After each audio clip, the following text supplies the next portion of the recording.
देखो पिछले क्लास में हम लोग, आवाज आ रही है? पिछले क्लास में हम लोग एक सिंगल चार्ज को जितना भी पॉसिबल हो सकता है सारा डील करिए, उसके बाद तो कुछ बचता नहीं है। लेकिन क्वेश्चन फिर भी बहुत बनते हैं, लेकिन अब ट्राई कर सकते हैं। अब उसका कॉम्बिनेशन देखते हैं जिनको हम लोग करेंट में पढ़ते हैं। ठीक वैसे ही लग रहा है जैसे इलेक्ट्रोस्टैटिक में हम लोग चार्ज का स्टडी करते हैं, उनके बीच में फोर्स का, पोटेंशियल का, पोटेंशियल एनर्जी का, और फिर उसका जो रियली में लाइफ में यूज करते हैं वो करंट में फिर चला जाता है, तो करंट पढ़ते होंगे। कहीं यहाँ पे कम देखते होंगे कि हम लोग बात करते हो कि इस चार्ज से हमको पावर मिल रहा है, सिंगल चार्ज से। तो बेसिक अंडरस्टैंडिंग के लिए हम लोग, तो वैसे यहाँ भी हुआ नहीं, ऐसे लग रहा है जैसे चार्ज को समझ गए कि मैग्नेटिक फील्ड में चार्ज पे कैसा फोर्स लगता है, कैसे डिपेंडेंट होता है। अब कॉम्बिनेशन पढ़ते हैं। So force on current carrying wire, which force? Magnetic force. तो लिखो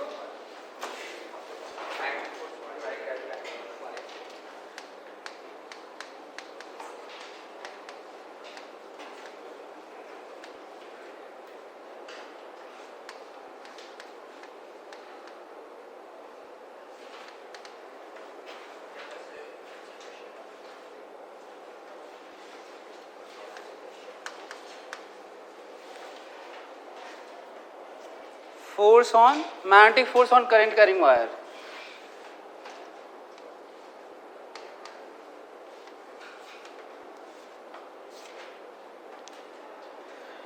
तो force on magnetic force on current carrying wire, तो उसमें भी करंट फ्लो करते हैं। और जो वैसे तो करंट हम लोग इलेक्ट्रिक करंट कैरिंग वायर है ना ये। वैसे करंट तो कैसे डिफाइन करते हैं हम लोग? Anything flow in particular direction ना, उसे करंट कहते हैं। वाटर करंट होता है, गैस करंट होता है। तो मेनली हम लोग जो इलेक्ट्रिकल करंट बात करते हैं वो कौन सा कंट्रीब्यूट करता है? सॉलिड में।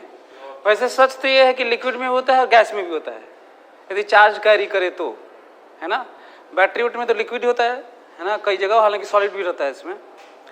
लेकिन जो हम लोगों की लाइफ में जो यूज होता है वो तो सॉलिड वाला होता है। और सॉलिड में चार्ज कैरियर कौन होते हैं? जो करंट को एसोसिएट करते हैं वो फ्लो ऑफ इलेक्ट्रॉन्स होते हैं, फ्री इलेक्ट्रॉन्स। प्रोटॉन तो नहीं होते, क्योंकि वो प्रोटॉन न्यूक्लियस में होते हैं और न्यूक्लियस फिक्स होता है क्योंकि एटम फिक्स होते हैं। लेकिन ऐसा किस में नहीं होता? लिक्विड में नहीं होता और गैस में नहीं होता।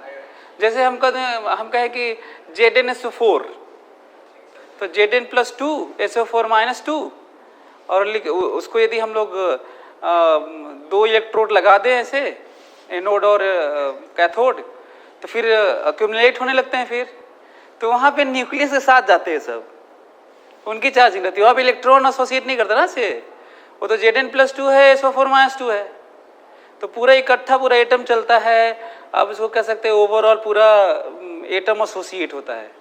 लेकिन जो सॉलिड वायर्स हैं, ये जो हम लोग के घरों में हैं इलेक्ट्रिकल वायर्स, उसमें तो केवल इलेक्ट्रॉन एसोसिएट होते हैं।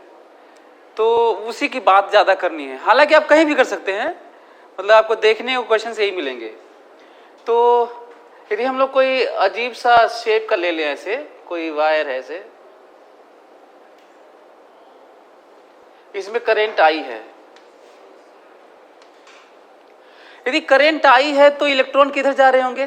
जिस तरह का हम लोग कन्वेंशन बनाए हैं कि पॉजिटिव चार्ज इधर फ्लो होता है, उधर करंट मानते हैं ना। अब इसमें पॉजिटिव चार्ज फ्लो तो होना नहीं है, मूव तो करना नहीं है, तो फिर सेंस क्या लिया जाता है? जिधर निगेटिव चार्ज जाता है उसका उल्टा करंट कहेंगे, ये ना। इलेक्ट्रिक फील्ड को भी ऐसे ही डिफाइन किया गया है। कहा गया है कि पॉजिटिव चार्ज पर जिधर इलेक्ट्रोस्टैटिक फोर्स लगेगा वहां पे फील्ड के डायरेक्शन को कहेंगे। हालांकि बना तो निगेटिव को ही सकते थे। अच्छा, निगेटिव बनाए होते तो आज हम लोग निगेटिव पढ़ते, तो निगेटिव क्यों नहीं बनाए? क्या ये रैंडम सिलेक्शन है? हाँ, it's only a matter of convention. कोई कह दिया तो कह दिया। हम लोग सेंस थोड़ा सा ये रहा होगा कि पॉजिटिविटी होनी चाहिए सोच में, नहीं, ऐसा लगता है कि अब मानना ही दोनों में से, तो पॉजिटिव को मान लो ऐसे। एनीवे, वैसे हमको पता नहीं, हमको लग रहा है, मेरा दिल कह रहा है कि शायद यही रीजन होगा। वैसे तो कहा जाता है कि रैंडम है, मतलब आपको कुछ ना कुछ मानना था। हाँ, सो यहाँ पे इलेक्ट्रॉन इधर जा रहा है ना, ऐसे बहुत सारे इलेक्ट्रॉन्स हैं। अब इतना बड़ा बनाया हूं नहीं कि मैं अगल बगल दिखा दूं, अगल बगल दिखाऊंगा तो बाहर भरिया जाएंगे सब। तो इलेक्ट्रॉन इधर जा रहे हैं ना, ये सब इलेक्ट्रॉन्स हैं, तो इलेक्ट्रॉन इधर जा रहे हैं तो करंट हम लोग इधर माने हैं। अच्छा, एक और याद करो कि moving charge in magnetic field पे फोर्स लगता है, हम लोग इसे डिफाइन करते हैं कि इधर मैग्नेटिक फील्ड है, इधर V है, तो इधर फोर्स है ना। और फिर कहा था कि याद रखना, कहीं निगेटिव हो तो उल्टा करना होगा। सच ये है कि नेगेटिव होगा तो उल्टा नहीं, बल्कि आप चार्ज को नेगेटिव के साथ रख लो तो भी माइनस में तो उल्टा होता ही है, तो ये भी ठीक है ना। तो मैं वही रख लेता हूँ ना, क्योंकि फार्मूला हमें डिराइव करना है ना, इसलिए। तो क्योंकि अजीब सा शेप का है तो वेलोसिटी भी अलग अलग होगा, तो हमें डिफरेंशियल लेंथ लेना होगा। और कोई कहेगा कि नेट फोर्स बताइए इस अजीब से शेप वाले वायर का, तो हमें फिर इंटीग्रेट करना होगा, ऐड करना होगा फोर्स को।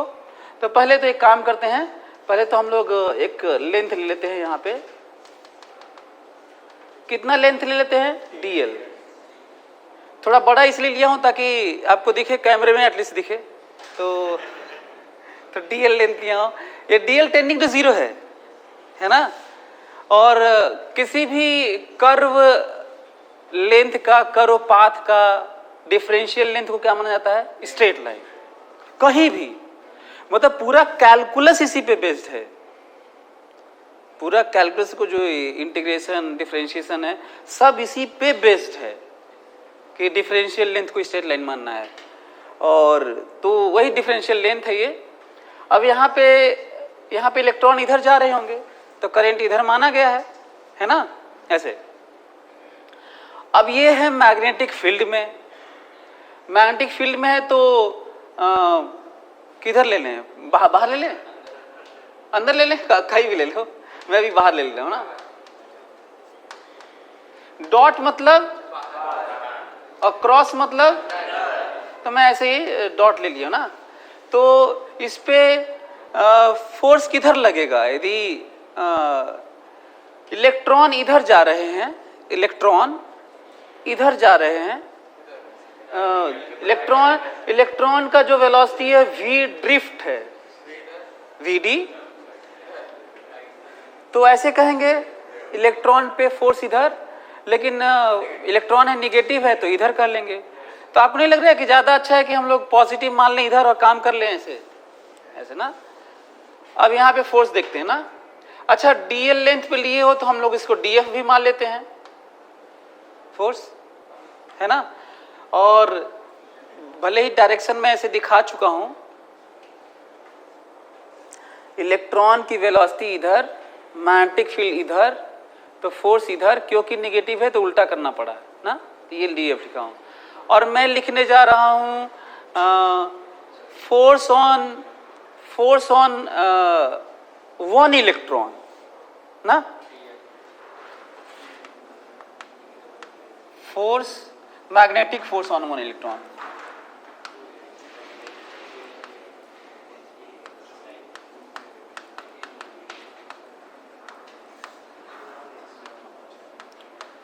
वन इलेक्ट्रॉन, तो तब हम लोग क्या कहेंगे? कहेंगे कि फोर्स ऐसे, force Q V cross B, ठीक लिखा हूं देखो तो। लेकिन फिर मैं लिख रहा हूं मैग्नेटिक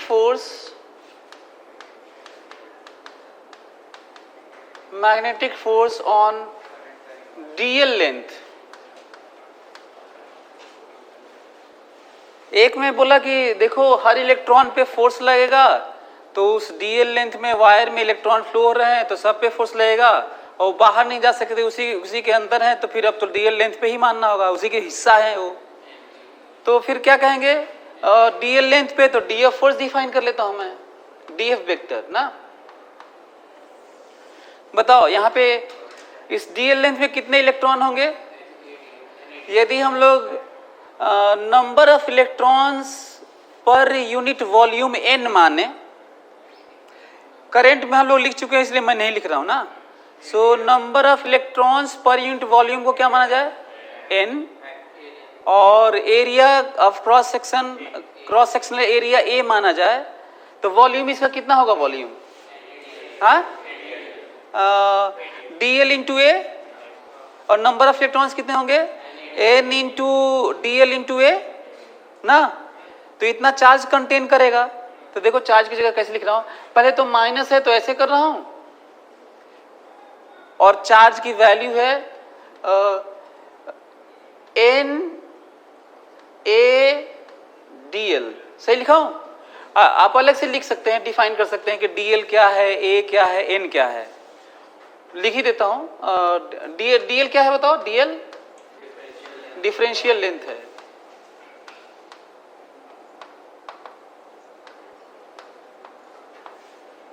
a क्या है? क्रॉस सेक्शनल एरिया है।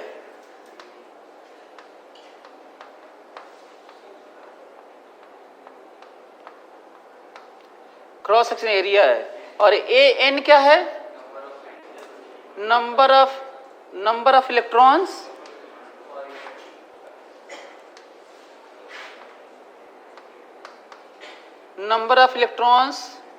पर यूनिट वॉल्यूम है।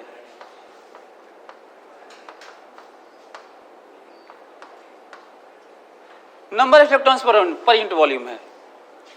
यदि मैं वहां पे डिफाइन कर चुका हूं तो ये है, आपको नहीं लग रहा है कि ये अभी वॉल्यूम नंबर ऑफ इलेक्ट्रॉन्स है? ये number of electrons per unit volume multiply by volume ना। तो ये कितना है? Number of electrons. ये चार्ज नहीं है, तो चार्ज क्या होगा तब? E होगा।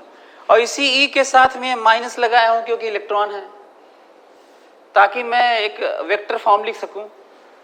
सो Q V क्रॉस B, ठीक लिखा हूं? देखो तो Q, this is what? Q V cross B। अच्छा, ये VD क्या है पता है? VD तो बदलता रहता है, हम लोग एवरेज लेते हैं ना, एवरेज ड्रिफ्ट वेलोसिटी ऐसे। V क्रॉस B, पर दिक्कत किस बात की है मालूम है? हर जगह हम लोग I से देखेंगे कि I किधर है, सेंस लेने वाले हैं। प्रॉब्लम इस बात की आएगी कि VD की ज्यादा बात करनी नहीं है, और I वेक्टर क्वांटिटी है नहीं, तो अब दिक्कत हो गई। अब ये कहें कि जिधर करंट वाला वेलोसिटी है ना, करंट वाला जो डायरेक्शन है ना, उसको पॉजिटिव मान लेंगे, माइनस के साथ कह देंगे करंट है, और डीएल उस डायरेक्शन में लेंगे जिधर करंट है, और डीएल को हम लोग वेक्टर की तरह मान लेंगे डिस्प्लेसमेंट टाइप का, क्योंकि आई को तो मान ही नहीं सकते। अच्छा, आई को क्यों नहीं मानने में क्या दिक्कत है? आई को, यदि आई इधर है तो आई को वेक्टर मानने में क्या दिक्कत है? यहाँ पे हटाओ पिटा के आई लिख देता मैं, क्योंकि आई तो पहले आई लिख लेता हूँ। आपको हो सकता है मेरी बात ना समझ में आ रही है कि मैं क्या बोल रहा हूँ। देखो ऐसे मैं ये कह रहा हूँ कि यदि हम लोग इसको, अच्छा इसका ऐसा तो नहीं है, इसको बाई तो यार, ये बाई नहीं है यार, मैं ऐसे मैं ये कह रहा हूँ कि यदि N E A V D minus, अच्छा ये माइनस के साथ में उसी को हम लोग करंट उधर कह देंगे। ये क्या है? आई है, जिसको तुम लोग शायद माइनस यूज नहीं करते होगे, डायरेक्शन अलग से कर देते हैं कि उल्टा वाला डायरेक्शन है ना। सो ये करंट है, और मैं इसको इधर लेके और कह दिया कि डीएल की बात करते हैं, और कहते हैं DL cross B, DL cross B. अब इसको मैं आई लिख लूंगा तो माइनस वाला यहां पे आ जाएगा, क्या कह के? उलट के ना। तो डीएल को किधर माना जाएगा? करंट की तरफ। और क्यों मजबूरी है कि मैं इसको हटा के मैं इसको कर लिया? आपको डायरेक्शन से ही मतलब है, मैग्नीट्यूड तो मल्टीप्लाई है ही, और एक कुल मैग्नीट्यूड मल्टीप्लाई तो है ही, तुम्हें डायरेक्शन से ही मतलब था ना। यहाँ पर मॉड यदि लोगे तो डायरेक्शन के लिए हम लोग आई को यूज नहीं कर पाते तो ये दिक्कत हो रहा है। देखो यहाँ पे मैं लिखने जा रहा हूं आई डीएल क्रॉस बी। तो तुम बहुत करते तो ये कहते कि भाई जो आई लिखने वाले थे हम लोग आई को ही वेक्टर रहने देते, डीएल को अंदर रख लेते। तो पहले तो यह है कि आई लिखने में दिक्कत हो जाती, और दूसरा ये दिक्कत है आई को वेक्टर की तरह ट्रीट नहीं कर सकते थे। क्यों नहीं कर सकते थे? आई में डायरेक्शन तो होता ही है, क्यों नहीं ट्रीट करते हैं? क्योंकि ये वेक्टर लॉ ऑफ एडिशन को फॉलो नहीं करता। यदि 2 एम्पियर यहाँ पे है, 2 एम्पियर यहाँ पे है और एंगल पे मैटर नहीं करता तो 4 एम्पियर हो जाएगा, तो इसीलिए वो वेक्टर नहीं हो पाता। तो मजबूरी में किसको करना पड़ता है हम लोग को? डीएल को। जबकि यहाँ पे जोड़ने घटाने की बात नहीं होती है, मैग्नेटिक फोर्स निकालने के लिए जोड़ने घटाने की बात नहीं होनी है, लेकिन क्योंकि अब माना गया है तो आप वेक्टर इधर ट्रीट कर ही नहीं सकते, नहीं तो यहाँ पे अब लिखने में दिक्कत हो जाए, क्रॉस प्रोडक्ट लोगे कैसे फिर? तो ये मजबूरी में फिर ये है। सो फाइनली हम लोग के पास ये आया, और अब हम लोग कैसे करेंगे? इसको लेके चलेंगे। डीएल किस डायरेक्शन में? करंट के डायरेक्शन में। डीएल करंट के डायरेक्शन में, और फिर से वही वाला जो चार्ज बोलते थे अब करंट बोलेंगे, और इसके अलावा डायनामिक्स वाला। याद करिए मैं पूरे मैग्नेटिज्म को कहा था कि वहीं पे खत्म हो जाएगा। सो ये कौन सा वाला जो भी था वो आई होगा, इसमें से क्या निकलेगा? Magnetic field. जिधर रहेगा निकलेगा उधर रखना है, ऊपर तो इधर ऊपर ऐसे, नीचे तो ऐसे नीचे मैग्नेटिक फील्ड ऐसे, और ये करंट है तो ये क्या बताया करेगा? फोर्स। क्लियर? ऐसे यूज करेंगे। तो एक बड़ा चीज ऐड हो रहा है, जो अभी तक हम लोग एक सिंगल चार्ज पढ़ते रहे, एक बड़ी चीज ऐड हो गई ये वाली। हालांकि उसी का हिस्सा लग रहा है अभी, क्योंकि वहीं से अभी हम लोग यहाँ पहुंचे हैं। तो इसका मतलब ये हुआ कि यदि जल्दी से लिख लो इसको, और हम लोग इसको यूज करेंगे। अब यदि मैं कहूं कि इस पूरे वायर पे बताइए कितना फोर्स लग रहा है, तो देखो यहाँ पे ऐसे, यहाँ पे ऐसे, यहाँ पे टेढ़ा लग रहा होगा, फिर यहाँ पे ऐसे ऐसे, कुल तो बड़ा मुश्किल है, तब तो इंटीग्रेट करना होगा। तो इसीलिए हमें डीएफ की बात करनी पड़ी, नहीं तो इकट्ठा तो लिख ही नहीं पाएंगे। तो ये डिफरेंशियल फोर्स है। हाँ, यदि straight line current carrying wire होता था तो लिख लेते, नहीं क्यों स्ट्रेट लाइन होता तो लिख लेते? क्योंकि सबका डायरेक्शन सेम होता है, और जब वेक्टर सेम डायरेक्शन में होते हैं तो कैसे ऐड होते हैं? स्केलर की तरह। जब वेक्टर सेम डायरेक्शन में होते हैं तो कैसे जुड़ते हैं? मतलब उसमें डायरेक्शन का नहीं सोचा जाता, लेकिन जब अलग अलग होते तो लेना पड़ेगा।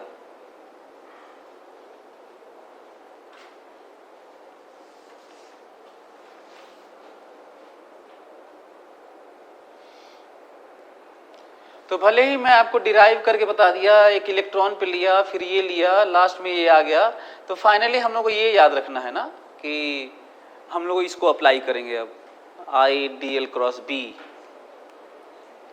जिसमें से डीएल को ध्यान रखना होगा। डीएल उधर होगा जिधर इलेक्ट्रॉन नहीं चलेंगे, जिधर करंट होगा।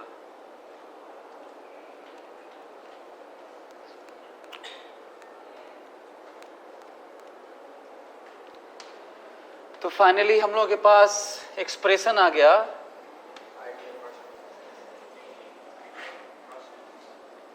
डीएफ का एक्सप्रेशन आ गया वेक्टर फॉर्म में, वो भी वेक्टर फॉर्म में आ गया, आई डीएल क्रॉस बी। यदि कोई मैग्नीट्यूड कहेगा तो क्या कहेंगे हम लोग? हाँ, I d l B sine theta, where theta is what? Angle between d l and B. पर अब डीएल एंड बी नहीं, भले ही डीएल करेंट एंड बी कहेंगे। मतलब ठीक है, वो तो मजबूरी में डीएल दी है ना यार, ध्यान रखना वही। हालांकि डीएल भी आप सोच सकते हैं, लेकिन थोड़ा सा डीएल में परेशानी होगी कि डीएल किधर, कई बच्चों के होना कि डीएल किधर लें, तो वो भूल ना जाओ। तो ज़्यादा अच्छा करंट का डायरेक्शन है ये। तो एक तो ये है जो आपको जानना था, और दूसरा इसको हम लोग स्ट्रेट लाइन के लिए स्पेशल केस बना लेते हैं। So magnetic force on current carrying straight wire है, magnetic force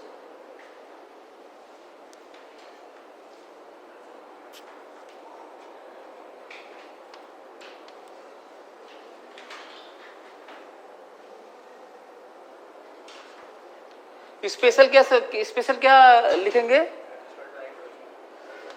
force on straight wire ना, इसी का स्पेशल केस है magnetic force on current carrying straight wire. तब तो हमें ये लिखना होगा।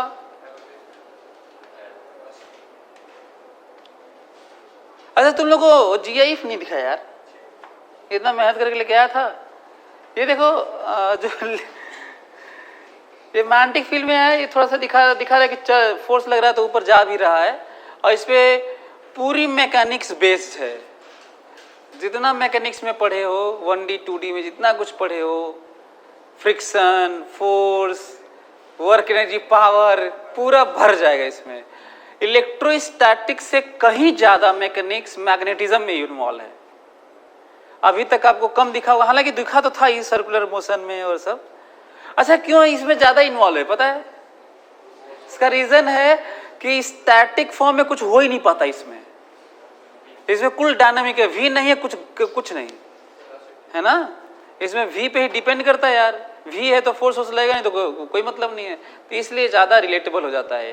इलेक्ट्रोस्टैटिक में तो एक बड़ा सेक्शन स्टैटिक फॉर्म है, इसमें स्टैटिक वाला बात ही नहीं हो पाता, कुल डायनामिक वाला है। डायनामिक मतलब मैकेनिक्स। फिर तो यदि इनफाइनाइट क्वेश्चंस बनते हैं इस करंट कैरिंग वायर को लेके, टॉर्क को लेके, तो तुम देखोगे ना कि आगे इस पे, जैसे ये वाला मैं क्यों लेके आया था, मैं तुम्हें बताना ये चाहता था कि मैग्नेट है, उसकी इंटेंसिटी दिया रहे, कहीं पे हैंगिंग कोई वायर है ऐसे, तो उसको हम लोग ऐसे नहीं देखेंगे कि इतना कठिन डिवाइस है। हम लोग ये देखेंगे कि इसमें बात करंट की हो रही होगी, बात मैग्नेटिक फील्ड की है, तो फोर्स लगेगा तो टिल्ट होगा, डिफ्लेक्ट होगा, एंगल बनेगा, इक्विलिब्रियम में होगा तो थीटा बताइए, टेंशन बताइए, मास दिया होगा, कुल मैकेनिक्स है। एक तो फोर्स लगा दोगे मैग्नेटिक फोर्स, और क्या, बाकी वही mg लगाना है, वही टेंशन लगाना है। मैं इसलिए तुम्हें ये फोटो बस इसलिए दिखा रहा हूं क्योंकि कहीं पे यदि कोई करंट कैरिंग वायर का मास पर यूनिट लेंथ दिया हो, दो रस्सियों से लटका हुआ हो, मैग्नेटिक फील्ड में हो, करंट कैरिंग वायर हो, बीच का एंगल बताइए, टेंशन बताइए, दूरी बताइए, कुल पूछेगा। तो यदि मैं नहीं करवाऊंगा तो तुम्हें अपने से तो करना पड़ेगा ना। अपने से क्या करोगे? फ्री बटे ना कहोगे mg, एक तो करंट कैरिंग वायर पे फोर्स जिधर लग रहा होगा, रस्सी से लटका हुआ तो टेंशन, इक्विलिब्रियम में तो बैलेंस करो, तुम्हें किताब में मिल जाएगा। IT में आया हुआ है। अच्छा IT में एक क्वेश्चन ऐसे है पता है, मैं बताता हूँ, पहले आप जो आया हुआ है पढ़ेंगे तो आपको समझ ही में नहीं आएगा। फोटो ऐसे बना था, आपको फोटो ही बना के बता देता हूँ ऐसे। अरे अच्छा उसमें वो करना था क्या, ये करना पड़ता है ना। ये देखो फोटो ऐसे बना हुआ था, जैसे ये डिवाइस तो ऐसे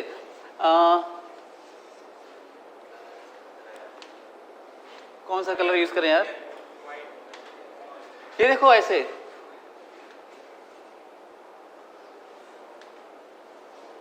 आपको बता देता हूं जो दिक्कत,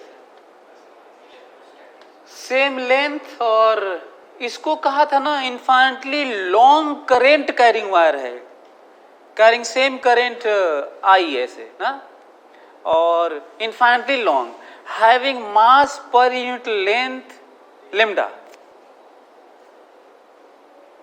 इस तरह से करके, और दिया होता, कहा था कि एंगल बताइए, डिस्टेंस बताइए, ऐसे कुछ मान लीजिए दिया हुआ है। अब ये समझ ही नहीं आता इन्फाइनेटली लॉन्ग कैसे है, तो लॉन्ग ऐसे है, ऐसे लिखा होता कि length is along perpendicular the plane of the wire.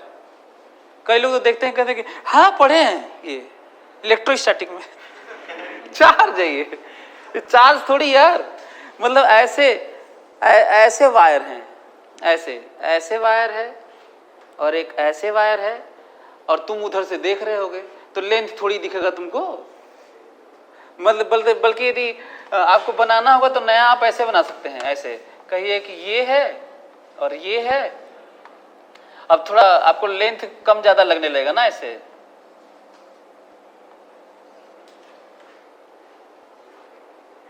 अब तुम लोगों के कुछ टेढ़ा हो गया सर, ये तो हॉरिजॉन्टल ही है वो, और कहते कि सर आप तो कहते हैं कि दोनों का लेंथ सेम है, एक तो छोटा बड़ा बना दिए, तो ये ऑब्लिक व्यू है ये, बल्कि ज्यादा अच्छा बनाए हमें। आप लोग बनाते होंगे तो गड़बड़ बनाते होंगे। तो इमेजिन कर पा रहे हैं कैसा ये? हाँ, ऐसे बनाने में सब दिख रहा होगा, इनफैक्ट लॉन्ग भी दिख रहा होगा, एंगल उंगल दिख रहा होगा। बस मैं आपको फोटो बना के दिखाया हूं कि आपको इमेजिन करना होगा, मतलब ऐसे नहीं होगा फिर। तो चलिए फिर ये मैं उसी वही सेंस था कि मैं आपको बताऊं। ये सेम उसी तरह की बात है ये। यदि मैग्नेटिक फील्ड में कोई वायर है तो कुछ एंगल उंगल बन जाएगा, आप mg लिखेंगे, टेंशन लिखेंगे, मैग्नेटिक फोर्स लिखेंगे और बैलेंस करेंगे आप। और डायरेक्शन, अच्छा याद है शुरू में एक और चीज बोला था कि मैग्नेटिक फील्ड में आधा डायरेक्शन होता है, याद है? मतलब बाकी तो मैकेनिक्स है, आधा डायरेक्शन है, बात खत्म। बाकी फार्मूला तो आपके पास आ ही गया है, ideal B, ideal cross B. ये देखो अभी हम लोग आज ही पढ़ लेंगे टॉर्क, अभी तो फोर्स पढ़ रहे हैं हम लोग, जस्ट के बाद पढ़ेंगे टॉर्क लूप पे, है ना। तो मैग्नेटिक फील्ड में करंट कैरिंग लूप रहता है तो टॉर्क लगता है उस पे। तो ये मैं आपको इसलिए बस दिखा दें कि ये मैग्नेटिक फील्ड है। अच्छा, मैग्नेटिक फील्ड कैसे होता है? आउटसाइड नॉर्थ साउथ होता है। पहले तो एक तो which of the following magnetic field lines is right, lines बनाया हुआ था और आईटी में आ चुका है, तो हमको तो याद ही नहीं होता था कि कैसे याद रखें। तो मैं ऐसे किया था कि मैग्नेटिक फील्ड के अंदर, मैग्नेट के अंदर मैग्नेटिक फील्ड सनसनाता हुआ जाता है, मतलब S2N जाता है। तो मैग्नेटिक फील्ड के अंदर S2N होता है तो बाहर N2S होता होगा, अंदर में सनसनाता हुआ क्रॉस करता है, तो SN ना, और क्लोज लूप बनाता है, तो बाद में पढ़ेंगे हम लोग। सो बाहर है, यदि N इधर है, S इधर है, बीच में ये बाहर है तो N2S है, और फिर से कहीं से जुड़ा होगा मैग्नेट ऐसे ना, तो अंदर में S2N होता है। अंदर में कैसा होता है? और बाहर में जो हम लोग यूज कर पाते हैं वो कौन सा यूज करेंगे? यही वाला, नॉर्थ टू साउथ वाला ना। और हमेशा मैग्नेटिक फील्ड पढ़ेंगे आगे कि हमेशा क्लोज्ड लूप बनाता है, और इलेक्ट्रिक फील्ड हमेशा ओपन होता है, वो क्लोज लूप नहीं बनाता।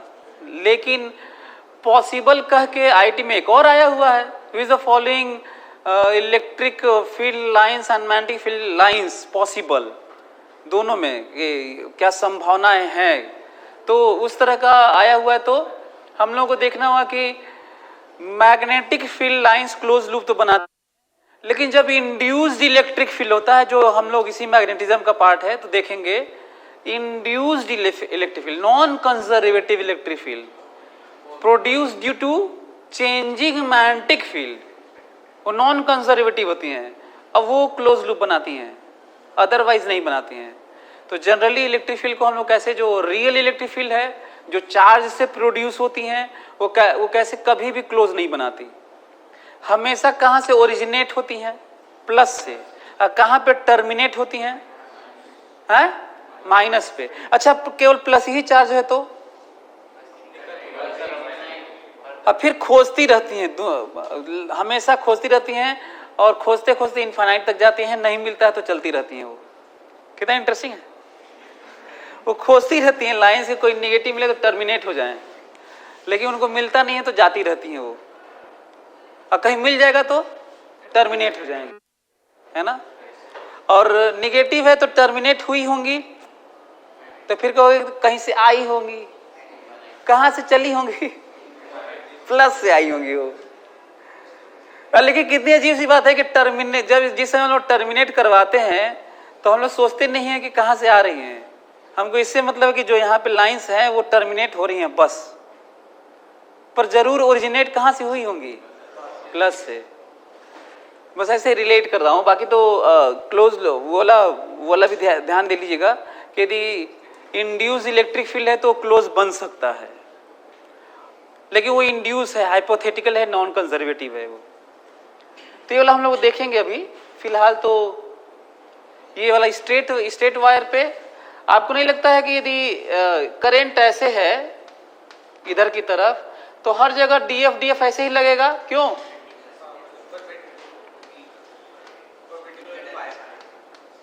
मैग्नेटिक फील्ड ऐसे है,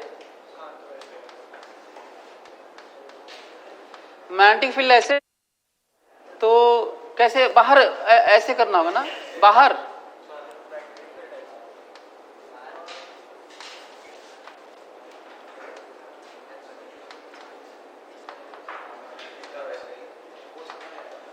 ये देखो करंट है, मैग्नेटिक फील्ड है, तो फोर्स इधर है, ठीक है, ये सब डीएफ डीएफ है, पर क्योंकि एक ही तरफ है, क्योंकि एक ही तरफ है, तो नेट फोर्स देखो, तब वेक्टर फॉर्म लिखने की जरूरत नहीं है। Net force magnitude F is equal to integration of D F D F, direction same है इसलिए I D L B sine 90, वही साइन 90,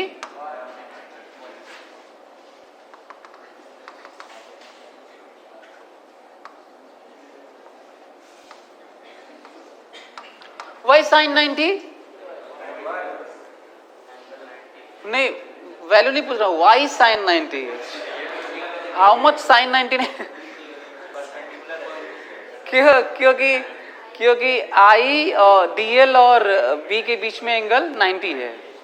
अच्छा यदि मान लीजिए ऐसे मैग्नेटिक फील्ड है, ऐसे है और वायर ऐसे हो तो एंगल लेना होगा ना, ठीक है, तो क्या क्या बाहर आएगा, साइन 90 इज 1, आई बी बाहर, समेशन केवल किसका होगा, d l, so I L B ना, आई एल बी,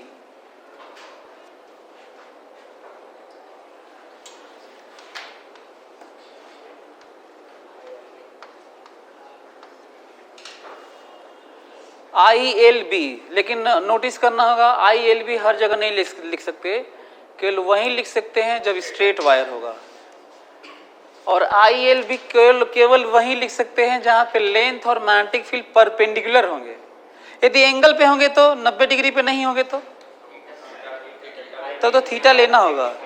अब वो थीटा ध्यान रखना होगा कि करंट लेंथ और बी के बीच का एंगल है, कुछ और चीजों से कंफ्यूज मत हो जाना, ये जानना बहुत जरूरी है कि जो थीटा होता है वो कौन सा वाला है, क्या है थीटा। तो इसका मतलब इसके लिए तो फिर से हम लोग वेक्टर फॉर्म लिखना होगा फिर तो ये तो मैग्नीट्यूड वाला फॉर्म है, आई एल बी, वो भी 90 डिग्री के लिए।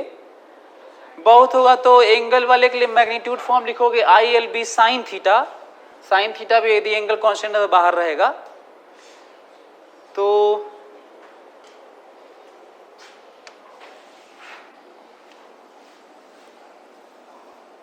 एट एंगल थीटा के लिए, at angle theta between L and B, तो तब हम लोग फोर्स क्या कहेंगे, I L B sine theta, सही है, I L B sine theta. इसका मतलब वेक्टर फॉर्म लिखेंगे तो क्या कहेंगे फिर, वेक्टर फॉर्म स्ट्रेट वायर के लिए कहेंगे F is equal to vector form I L cross B. जल्दी से लिख लो, ये वेक्टर फॉर्म लगातार क्यों लिखवाते जा रहा हूं पता है, क्योंकि जब आई जे के में कुछ दिया रहेगा, लेंथ स्पेस में इतना आई ऐसे ऐसे है, करंट इधर है, मैग्नेटिक फील्ड उधर है, तब आप इमेजिन नहीं कर पाएंगे, तब आपको यही करना होगा। यदि कुछ इस तरह का अजीब सा शेप हो जाए, कहीं पे कुछ निकालना हो, हालांकि एक्सपेक्टेशन कम है, आता नहीं है, लेकिन फिर भी इसलिए ताकि कहीं पे सही में मैथमेटिकल फिजिक्स होने लगे, तो आपको तो फिर तो मैथ्स वाला ही अप्रोच करना होगा। आप इमेजिन नहीं कर पाएंगे किधर वायर है, कैसे लग रहा होगा, है ना। तो ये वाला भी लिखते चलो साथ में।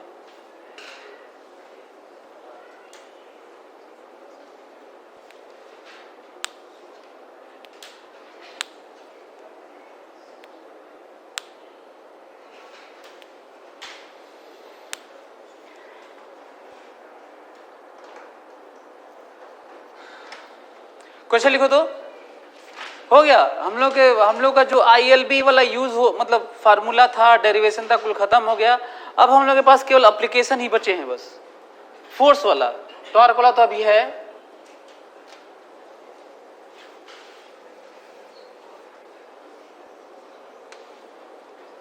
क्वेश्चन लिखो, find magnetic force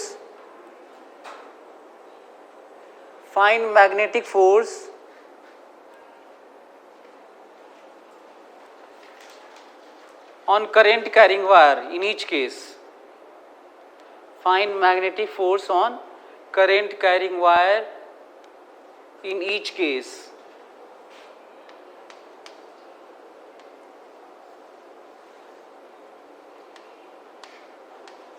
length L है, इक्विलेटरल ट्राइंगल है, करेंट I है और मैग्नेटिक फील्ड अंदर है ना।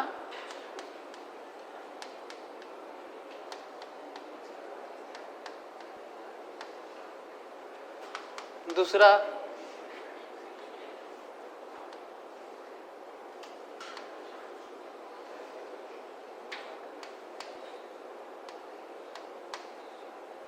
लेंथ L है, उनके बीच का एंगल ये है और ये पूरा shape perpendicular to magnetic field है B।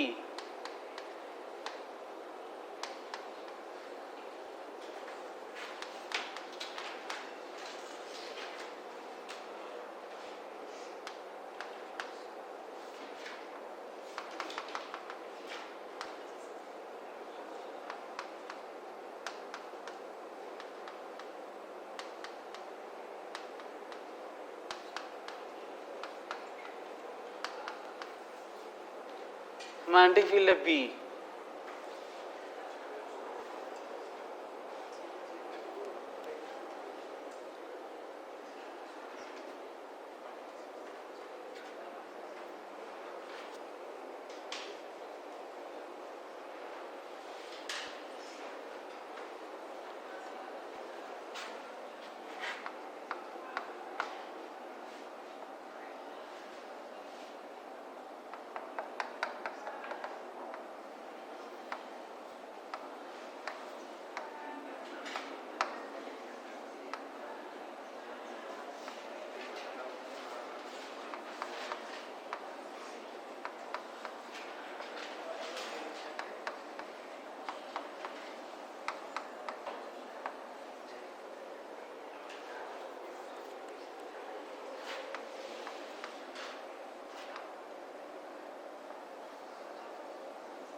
मैग्नेटिक फील्ड कांस्टेंट है और मैग्नेटिक फील्ड कांस्टेंट है, यूनिफॉर्म है, मतलब magnitude as well as direction both are same everywhere.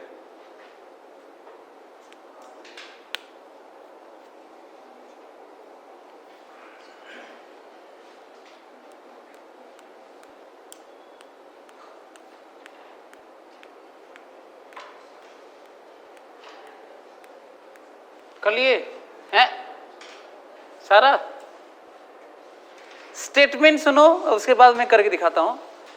पता है कांस्टेंट मैग्नेटिक फील्ड में, भूल मत जाना, कांस्टेंट मैग्नेटिक फील्ड में मतलब यूनिफॉर्म मैग्नेटिक फील्ड में कैसा भी क्लोज लूप ले लो, मैग्नेटिक फोर्स जीरो होगा।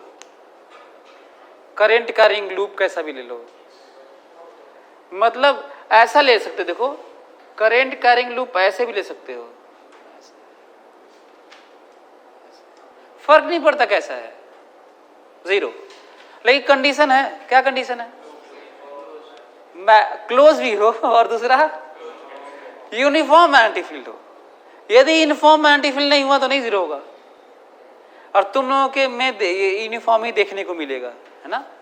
लेकिन ख्याल तो रखना होगा ना, मान लो यही कह दे कि नहीं है और तुम रटे हुए हो कि सर पढ़ाए हर जगह जीरो किए थे, क्लोज लूप देखते ही जीरो बोलना होता है, तो ये नहीं है, कंडीशन है। तो इसलिए मैं अक्सर बोलता हूँ कि साइंस आप चीजें जितना याद रख सकते हैं, रिलेट कर सकते हैं, सब करिए, लेकिन कंडीशनली रखिए। मतलब कंडीशनली याद रखिए, ये नहीं कि खूब प्रैक्टिस कर लिए इसका कि क्लोज लूप में 0 होता है और भूल गए कि कांस्टेंट मैग्नेटिक फील्ड में होता है, तो तब ध्यान रखना होगा, नहीं तो गड़बड़ हो जाएगा। तो अब तो पता चल ही गया, लेकिन देख लेते हैं कैसे 0 होता है ना, वो दिख जाएगा धीरे धीरे। ये देखो यहाँ पे फोर्स किधर लगेगा, समझ में आ रहा है आप लोगों को? करंट बी इधर, एफ, अच्छा यहाँ पे करंट इधर अपोजिट, ऐसे ना,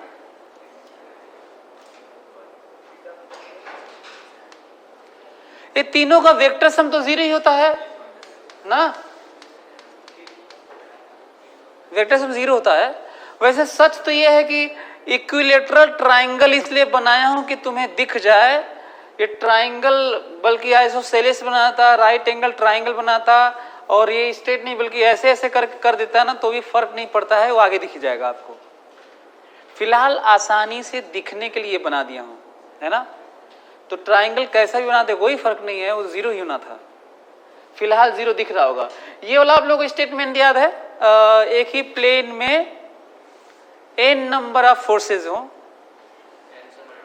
और इक्वल 360 को शेयर करें, एडजेसेंट एंगल फोर्सेज के बीच में 3 2π/n हो, नेट 0 होता है ना। तो ये तो वही वाला लग रहा है, एफ ऐसे है, 120 डिग्री है, तो 0 होना था। ये तो हम लोग बहुत पहले ही पढ़ चुके हैं, तो नेट 0। ये वाला बता सकते हैं, ये वाला, हाँ इसमें बता सकते हैं आप लोग। ये देखो, इसको यदि मैं P और Q मान लूं ऐसे, इसको भी P और Q मानना चाहिए था क्योंकि मैग्नेटिक फील्ड B दिया हुआ हूं। कई लोग तो कहेंगे सर ये भी। तो ये देखो इधर की तरफ, इस पे फोर्स किधर लगेगा, इधर, और कितना लगेगा ILB, सही है। अच्छा इस पे फोर्स किधर लगेगा, इधर, ये भी ILB लगेगा, हाँ ऐसे दो कंपोनेंट इसके देखो ऐसे, यदि ऐसे है तो ये θ/2 है ना, ये भी θ/2 है। तो ये देखो यहां से देखो, यदि ये θ/2 है तो ये θ/2 है, तो ये 90 मास θ/2 है ना, ये वाला, this is θ/2, so this is θ/2, this is θ/2, this is 90 minus θ/2। फिर आप देखेंगे कि ये θ/2 होगा ना, θ/2 90 मास θ/2, दिस इज θ/2। तो ये फोर्स का ये कंपोनेंट और ये कंपोनेंट, तो ये देखो इसी तरह इधर भी आएगा और इधर भी आएगा ना, ये वाला कैंसिल हो जाएगा, ये वाला जुड़ जाएंगे। कौन सा वाला जुड़ेगा, F cos θ/2, F sin θ/2, F sin θ/2। सो F नेट की वैल्यू होगी F sin θ/2। ये तुम लोग को समझ में आ रहा है कैसे हुआ। और F की वैल्यू लिखनी होगी ILB sin θ/2।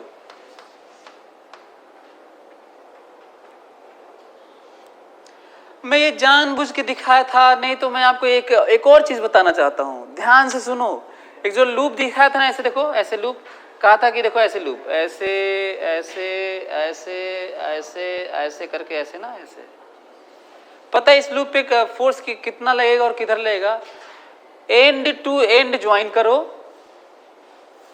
और उसमें करेंट जिधर गया होगा, फ्रॉम A to B गया हो, तो यहाँ पे भी शॉर्टेस्ट लेंथ मानो A to B और वही वायर मानो, और जितना लगता है और जिधर लगता है वही आंसर है। बाकी सब आपस में कैंसिल होकर रिजल्ट वही आना है। टॉर्क और देखा जाएगा बाद में, टॉर्क भी लग रहा होगा, उलट जाएगा, घूम जाएगा, लेकिन फिलहाल नेट फोर्स। और याद है नेट फोर्स का अलग अपना हिसाब किताब होता है और टॉर्क का अपना अलग होता है, दोनों इंडिपेंडेंट होते हैं। तो फोर्स कैसे आप कभी भी कैसे निकालोगे,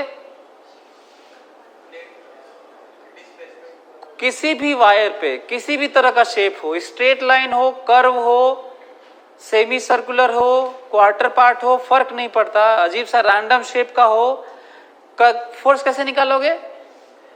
एंड टू एंड। जैसे मैं कहता कि इस पे निकालो, तो जानते हो तुम ये लेंथ लिख लेते, ये वाला ना, और करंट ऐसे है तो तुम करंट P से Q है ना, तो तुम भी P से Q ही मानते, पर स्ट्रेट लाइन जोड़ते। कैसे जोड़ते?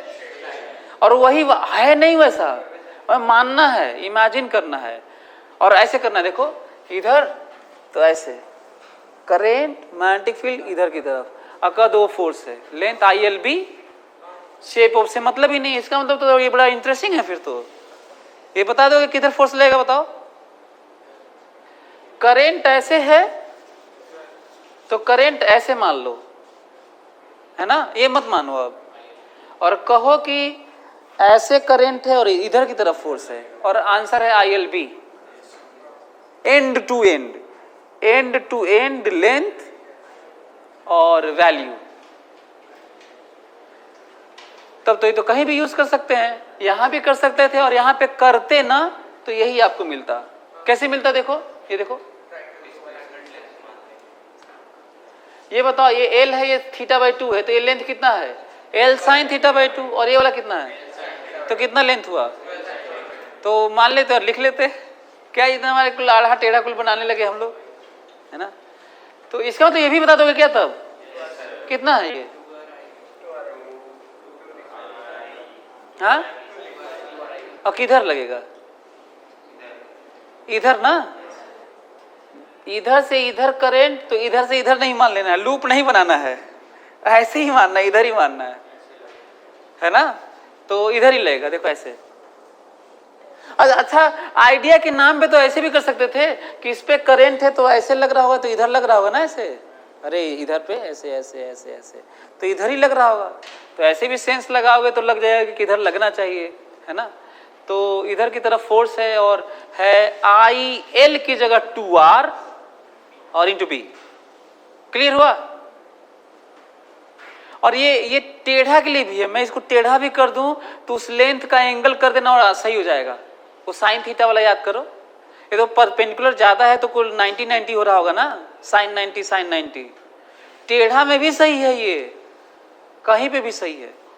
तो इसका कितना? क्लोज लूप वाला। कैसे जीरो कहोगे इसको? जीरो कैसे कहोगे बताओ?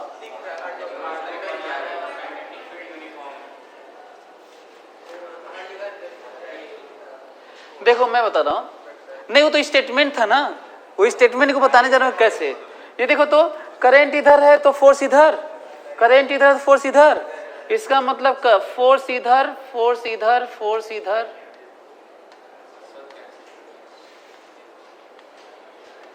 समझ में आ रहा है? फोर्स और सब कैंसिल होके F नेट कितना होना है? 0। तो बात जो मैं कहता है क्लोज लूप में 0, तो ये पता चल गया 0 होता क्यों है, क्योंकि आमने सामने वाला कुछ भी डीएल लेंथ। अच्छा, ये तो थोड़ा अच्छा लग रहा हो क्योंकि सिमेट्री है, लेकिन अजीब सा लूप बना दूंगा तो आपको कम समझ में आएगा।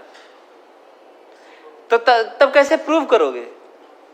ऐसे कहोगे, देखो मैं बताओ, इधर अजीब सा शेप है और थोड़ा इधर दूसरा वाला अजीब है, तो ऐसे ले लेना, और थोड़ा सा डीएल अजीब सा वाला ले लेना, पता चला उसका ये वाला कंपोनेंट कैंसिल, और फिर ऐसे ऐसे लोगे ना, ऐसे ऐसे कैंसिल हो जाएगा, ऐसे लोगे तो, और फिर ऐसे ऐसे अपोजिट लोगे तो ऐसे वाला कैंसिल हो जाएगा। कुल कैंसिल होकर 0 ही होता है लास्ट में, ऐसे सब कैंसिल हो जाएगा। छोटा छोटा डीएल लोगे तो भी, है ना। तो ये अच्छा, मैं चाहता हूं कि आप 1 मिनट ट्राई करके सही में इसको दिखाएं। अब ये 0 वाला तो बता दिया, पर ये 0 वाला तो है नहीं, ये तो एंड टू एंड वाला है। तो अब तो अच्छा, end to end straight line में तो ठीक डर लग रहा था, इस वाले में तो दिक्कत है। सभी लोग प्रूव करिए कि ये वही वाला एंड टू एंड वाला है, इस वाला करिए। तो सभी लोग प्रूव करिए कि वो एंड टू एंड जो हम लोग सोच रहे थे उसका डेरिवेशन करिए। यहाँ पे तो स्ट्रेट लाइन में दिक्कत नहीं था, तो दिख गया लेंथ 2L sin थीटा, लेकिन यहाँ पे कैसे दिखाओगे? तो जल्दी से प्रूव करो, ट्राई करो, तो 1 मिनट ट्राई करो।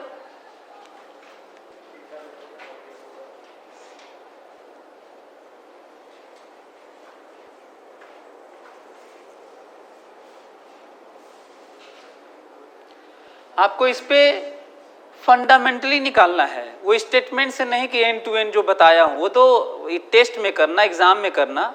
अब as being student of science तो आपको फिर दिखाना पड़ेगा ना आया कहाँ से है, कॉन्फिडेंस बढ़ जाएगा तुम्हारा जब जान जाओगे तो।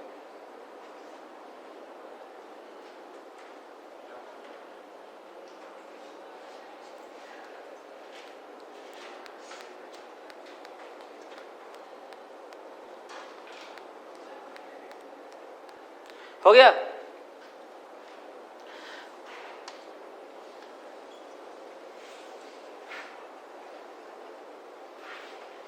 अच्छा, इसमें क्वेश्चन कैसे बनते हैं आपको याद दिला दूं, वैसे मैं फिर भी करवाऊंगा।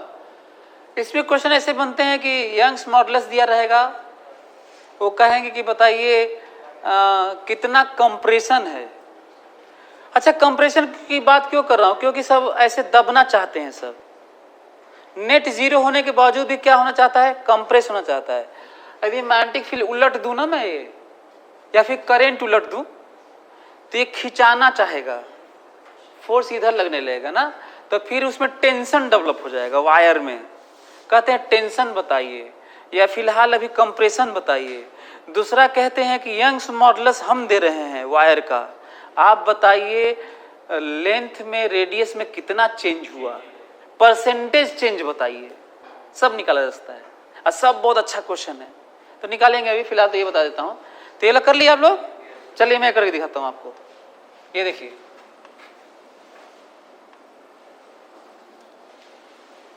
मैं थोड़ा बड़ा इसलिए बना रहा हूं ताकि आपको दिखे।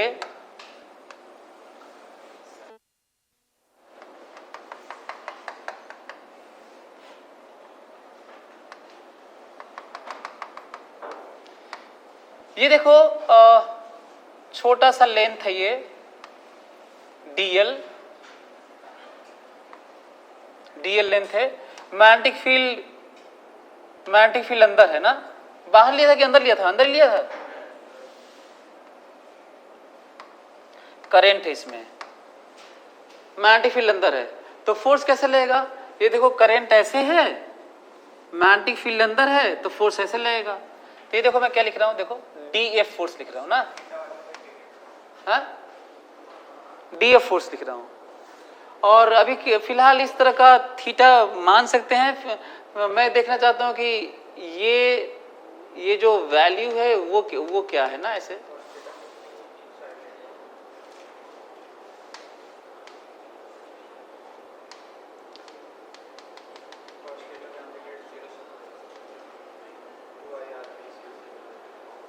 ऐसे है, और ये डीएफ है, ठीक है। जरा देखो तो, ये थीटा है, ये थीटा है, तो ये भी थीटा है, बोलो हाँ। ये देखो, ये थीटा है तो ये थीटा है, ये थीटा है तो ये 90 मास थीटा है, या फिर ये 90 मास थीटा है, सही है। और फिर ये क्या है, फिर थीटा है। फिर से देखो, ये थीटा है तो ये थीटा है, ये थीटा है तो ये 90 मास थीटा है, तो फिर थीटा है। चाहे ऐसे भी कर सकते हो, ये थीटा है तो ये 90 मास थीटा है, ये 90 मास थीटा है तो ये थीटा है, क्योंकि ये तो 90 डिग्री है, ठीक है। अच्छा, ये फोर्स है कितना बताओ, ये आई डी एल बी ना, क्योंकि 90 डिग्री तो है ही, साइन 90। अच्छा, कई तो यहीं पे साइन थीटा लिख देते हैं। ये यहाँ पे कौन सा थीटा है मालूम है ना, ये तो डीएल आई और बी के बीच का एंगल है ये इस फार्मूले में। तो यहाँ वाला मत लिख देना उसको, डीएल और बी के बीच का एंगल है जो 90 है ना, वो तो ये तो आई डीएल बी ही रहने दो। एक तो ये पॉइंट है। दूसरा, इसको क्योंकि हमें मालूम चल चुका है ये, अरे सही है नहीं, क्योंकि हमें मालूम चल चुका है, तो जरा नोटिस करो तो, ये बताओ, ये थीटा है तो ये थीटा है, इसकी तरफ कितना आएगा, डीएफ कॉस थीटा, और इसकी तरफ कितना आएगा, डीएफ साइन थीटा। देखो, फोर्स तो ऐसे ही लगना था,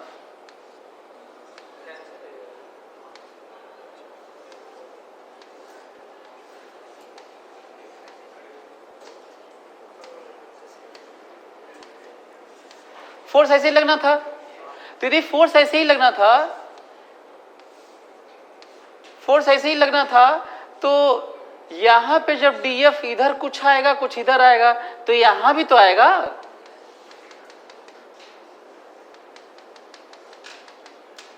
यहां भी तो ऐसे ही आएगा। जब इधर फोर्स आएगा तो कुछ इधर आएगा कुछ इधर आएगा, तो कौन सा वाला कैंसिल होगा? इधर इधर वाला कैंसिल होगा, पर इधर कुल ऐड हो जाएंगे, क्योंकि यहाँ पे इधर ही आएगा, सब जगह इधर ही आएगा। ये वाला कैंसिल हो जाएगा, तो ये वाला ऐड होगा ना। अब नोटिस करो, इंटरेस्टिंग ये है, लोग आसान, वैसे आसान नहीं था, पता नहीं आप लोग कितना सही किए हैं, क्योंकि आके तो देख रहा नहीं हूं मैं। तो डीएफ कॉस थीटा है, हो सकता है आप लंबा भी किए हो सकता है थीटा पे डी थीटा ले लिए होंगे, ये भी हो सकता है, जरूरत नहीं था वैसे। तो ये देखो डीएफ कॉस थीटा ना। अब मैं लिखने जा रहा हूं डीएफ है क्या, बताओ डीएफ कितना है? डीएफ लिखा हूं आई डीएल बी कॉस थीटा। देखो मैं कितना इसको बदल रहा हूं, मैं आई बी इधर ले लिया और इसको कर दिया डीएल कॉस थीटा ना। जरा देखो तो ये डीएल था, ये लंबाई जानते हो कितना है? डीएल कॉस थीटा, ये थीटा है, और ये क्या है? DL sine theta. इंटीग्रेट करना है केवल यही वाला, ये वाला तो कैंसिल हो रहा है। F net is equal to summation of DF cos theta DF cos theta DF cos theta means what? Summation of what?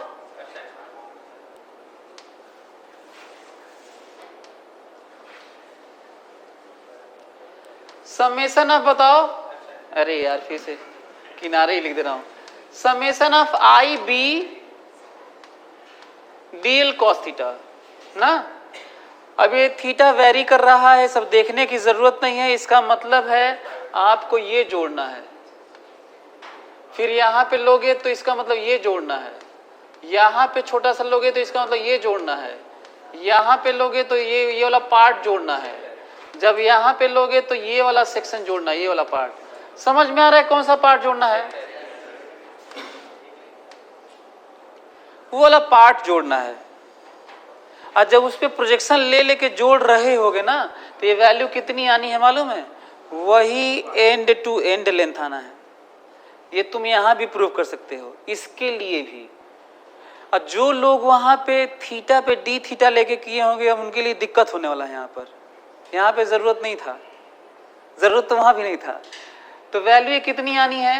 I B to are. ये समझ में आ रहा है क्या आप लोगों को? लेंथ है, कोई जरूरत नहीं है कि थीटा को वेरिएबल लिया जाए, थीटा पे डी थीटा लिया जाए, कोई जरूरत नहीं है थीटा पे डी थीटा लिया जाए। कितने लोग थीटा पे डी थीटा लेके किए थे? वही किए थे ना, लंबा हो गया होगा, छोटे में लपेट दिए हैं, कैसे? लेकिन थोड़ा लंबा हो रहा है ना, मतलब यहाँ तो जरूरत ही नहीं है, यहाँ तो कुछ लिखना नहीं है।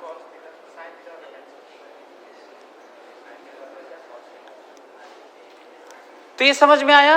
अच्छा, ये प्रूफ है उसका, और ये प्रूफ तुम इसमें कर सकते हो कि नहीं, बताओ? ऐसे लोगे तो ये वाला समेशन आएगा, बस ये वाला, और इसको प्रोजेक्शन ले लेना, तो यही लेंथ आएगा। ये इंटरेस्टिंग है, पता ये जानते हो क्या लेंथ देता है? ये एंड टू एंड वाला प्रोजेक्शन दे देता है, ये एंड टू एंड प्रोजेक्शन वाला इंटीग्रेशन देता है बस, और वैल्यू आती है सीधा एंड टू एंड लेंथ वाला, करंट मानने वाला। इसका मतलब ये हुआ कि अच्छा, इसका दूसरा अल्टरनेट मेथड बताएं। तो क्लोज लूप वाला जब जान गए थे तो क्या करते मालूम है? कह देते कि इधर वाला एक ठो है, इधर एक ठो मान लेते हैं, और फिर कह देते जीरो, तो फिर कह देते कि ये वाला जानते होंगे और जितना आएगा इसका उल्टा कर लेंगे। नहीं समझ में आ रहा है? तो एक काम करते हैं, दूसरा बना ही लेते हैं।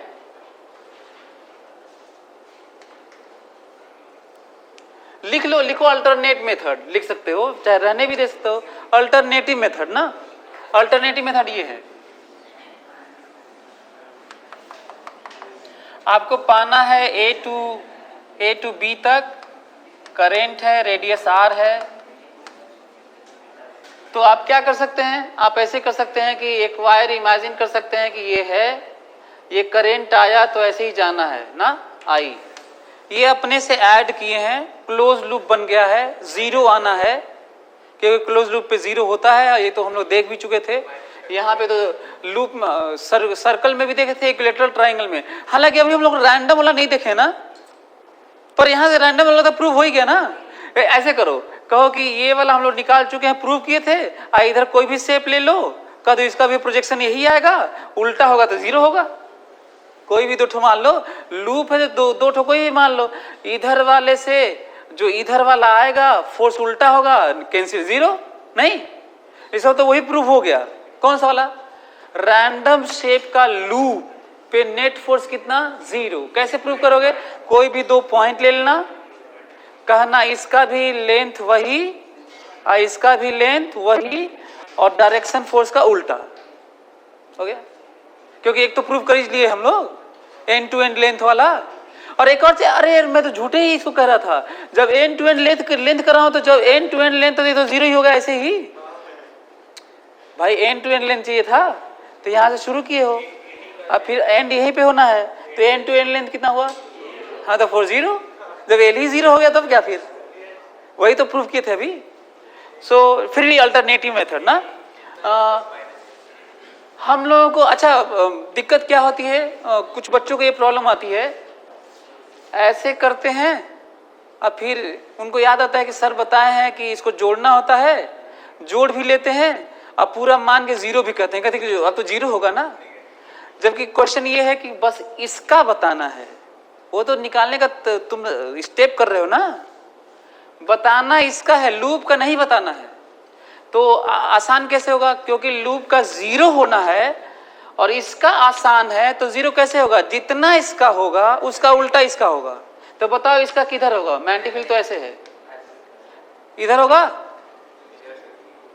कितना फोर्स होगा इस पे? I2RB, ILB। इस पे फोर्स इधर होगा, कितना होगा? तो इस पे उल्टा करोगे तभी तो जीरो होगा, क्योंकि क्लोज लूप पे जीरो होना था। ILB अगेन वही I2RB, IB2R, सही है। इसका मतलब ये हुआ कि हम लोग इसकी जगह कोई अजीब सा शेप ले लेते तो भी यही आंसर आना चाहिए था, जैसे इसका है। और फिर से आपको मैं बता दूं, बल्कि एक और फोटो बना ही लीजिए आप लोग। यदि मैं ऐसे करके ऐसे कर दूं और ए और बी ऐसे हो और लेंथ ऐसे हो, एल दिया हो, करंट आई है और मैग्नेटिक फील्ड बी अंदर है ऐसे, तो फोर्स कैसे लगाओगे मालूम है? फोर्स कैसे लगाओगे? एंड टू एंड है, करंट ऐसे है तो करंट ऐसे ही मान लेना, ए टू बी करंट है तो सीधा यहीं पे ए टू बी मान लेना और कहना फोर्स ऐसे है, यहां दिखाना बल्कि ऐसे, और इसके परपेंडिकुलर, मतलब इसी के परपेंडिकुलर दिखाना है। ऐसा ना हो कि सब फोटो इसी तरह का बन रहा है तो तुम पता लगा कि ऐसे ही दिखा रहे हो एक्स के लॉन्ग। किसके लॉन्ग दिखाना है? End to end line joining straight के से डिफाइन करना है, तिरछा ऐसे दिखाना है, परपेंडिकुलर, इसके परपेंडिकुलर दिखाना है इसे, और ILB लिखना है। तो ये फोटो बना लोगे तो थोड़ा आइडिया रहेगा कहीं कहीं के लिए भी।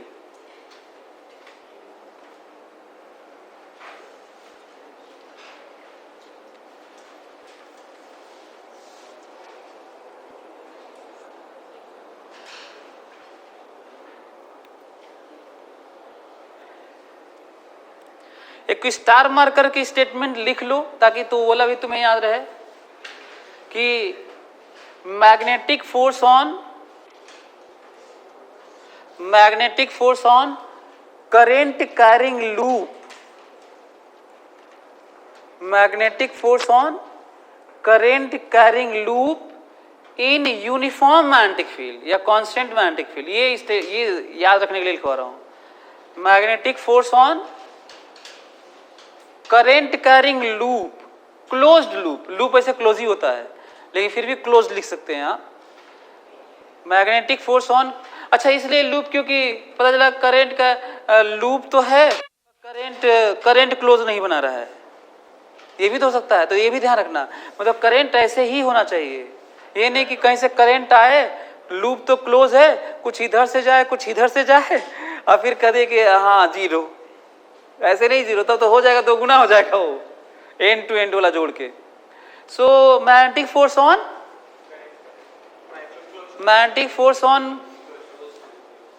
current carrying closed loop in constant magnetic field या uniform magnetic field is always zero.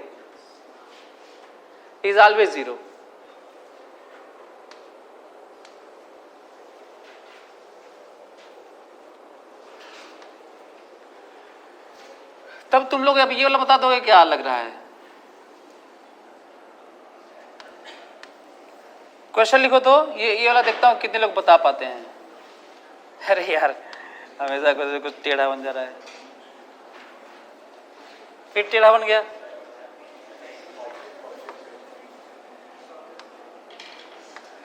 वैसे इसमें सॉफ्टवेयर है बनाने का.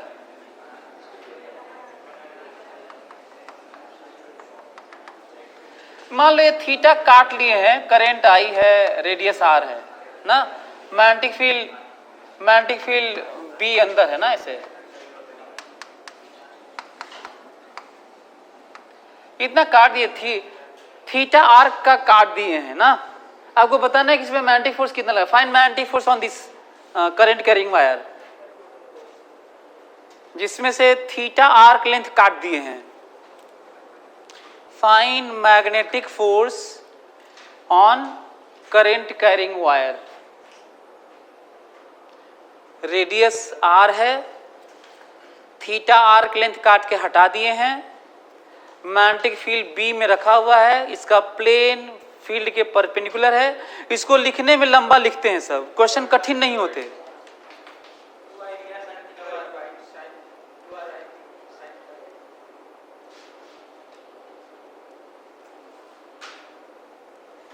किधर की तरफ लगेगा?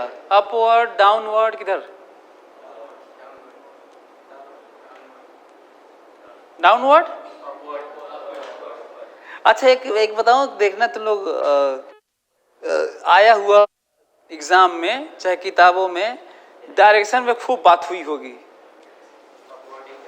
आधा डायरेक्शन नहीं होता है. तुम्हारे सामने देखो गड़बड़ा रहे हो और जल्दी में लोग मिस्टेक करके आते भी हैं. कहते हैं कि अरे सर पूरा सही किए थे, डायरेक्शन में गलत हो गया. तो करंट ऐसे माने है ना, ऐसे. तो करंट ऐसे माने हो तो यहां पे भी करंट ऐसे मान लेते. यहीं पे ऐसे चलाना थोड़ी था. ऐसे करंट यहां से ऐसे है तो यहां पे भी करंट कहां से मानते? यहीं से ऐसे मानते. अच्छा एक काम कर लेते यार, ऐसे करके यहां पे स्ट्रेट जोड़ लेते ऐसे और कह देते कि जितना इसका होगा उसका उल्टा उसका होगा. तो ये करंट है ऐसे, फिर नीचे आएगा तो उस पर तो ऊपर करोगे तभी तो जीरो होगा. ऐसे तो बताओ, ये स्ट्रेट लाइन जोड़ोगे ना ऐसे, और ये आर है तो ये थीटा है तो ये थीटा बाई 2 है बोलो, और ये आर है तो ये लंबाई कितनी होगी? R sine theta by 2. ये लंबाई तो कितना हो गया? तो इस पे इधर फोर्स लगेगा. कितना लगेगा?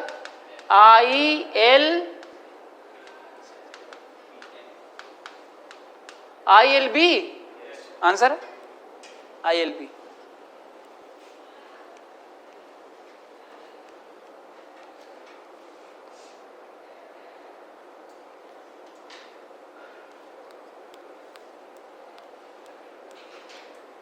हमको लगता है कि इसके बाद अब कहीं भी एंड टू एंड वाला तो कर ही लोगे ना, अब कोई दिक्कत नहीं होगा ना. लेकिन याद रखो ना यूनिफॉर्म मैग्नेटिक फील्ड. ठीक है, चलो एक क्वेश्चन लिखो तो, वो जो मैं बात कर रहा था वायर में टेंशन, यंग्स मॉडुलस, ये वाला क्वेश्चन लिखो तो.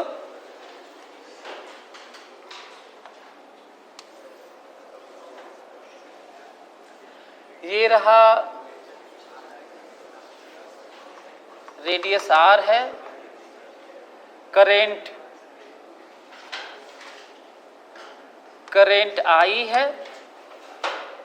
आई है और मैग्नेटिक फील्ड अंदर है ना.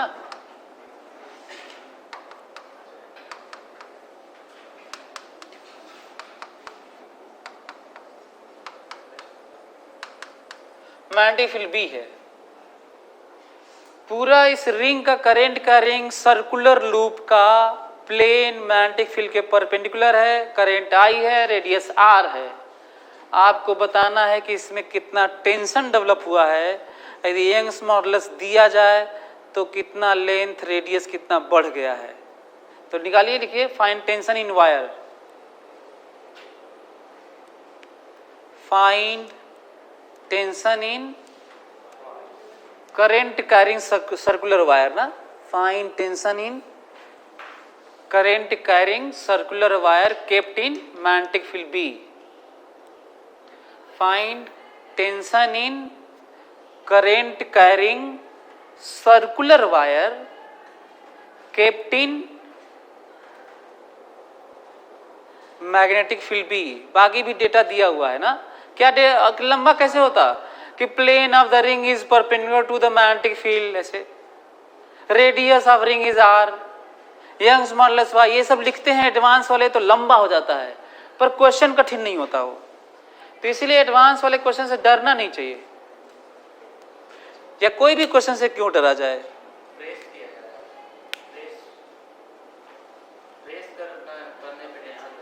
अपने से ऐसे फैल रहा, देखो इधर खुल रहा है ऐसे, ये बढ़ना चाहता है, अपने से बढ़ना चाहता, हम लोग थोड़ी कर रहे हैं। मैग्नेटिक फोर्स के कारण अपने से ये खुलना चाहता है।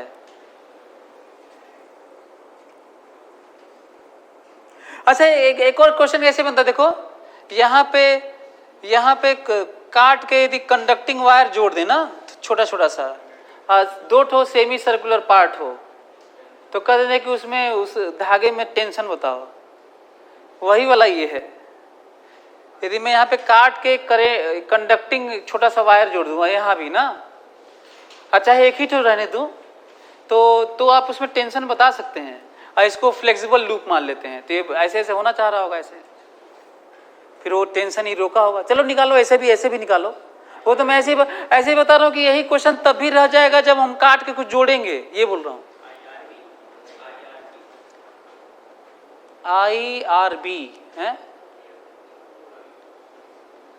शायद, देखते हैं कैसे निकाले हो।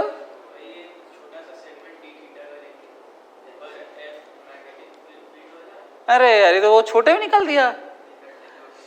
आधा वैसे हम लोग ऐसे सोच के निकाल सकते थे, तो छोटे में तो आ जाएगा। मैं चाहता हूँ कि तुम्हें नहीं मालूम है एंड टू एंड, अब बताइए, आप बताओ, तुम्हें नहीं मालूम है एंड टू एंड।